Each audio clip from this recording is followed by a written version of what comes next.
দেয়? না না না না না, আমি আসি সেই জন্যই ওরা বকাবকি করে, বলে মানুষের সাথে কেন থাকো তুমি, তোমার কাছ থেকে গন্ধ আসে।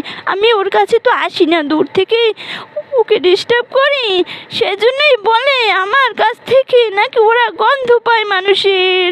মানুষ কি খারাপ? মানুষ তো আল্লাহর শ্রেষ্ঠ জীব, সেজন্যই তো তাদের কাছে শ্রেষ্ঠ জীব কারা? হ্যাঁ, মানুষ সেজন্য তো তাদের সাথে থাকতে পছন্দ করি। আমরা যে চোখের আমি ভালো বলো, আসলে আমি শুনি, আমি শুনতেছি, বলি শোনো। ভালো ভালো ভালো ভালো মানুষের সাথে থাকাটাকে আমাদের অধিকার নাই থাকার মতো কোনো। এই জন্য কি তোমরা পুরুষ হয়ে নারীর সাথে থাকবা? আমি তো ওর সাথে আসি না, ওকে দেখিও না। মাসালা বলি, মাসালা শোনো, তুমি একজন মুসলমান।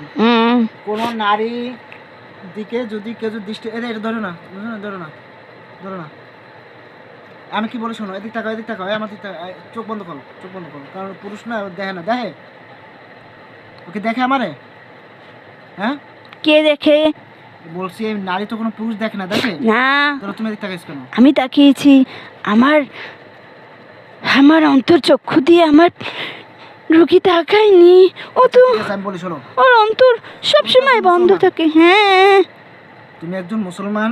বলো, আর একটা কথা, আমার রুগী যেখান থেকে হাঁটবে সেখানে পর্দা দিতে হবে। ওই যে ও একটু ওই যে ওখানে গোসল করে, ওখানে বলো না একটু পর্দা দিয়ে দিতে। আমার রুগী ভালো মেয়ে তো, আমার রুগী ঘরে গোসল করতে পছন্দ করে না কেন।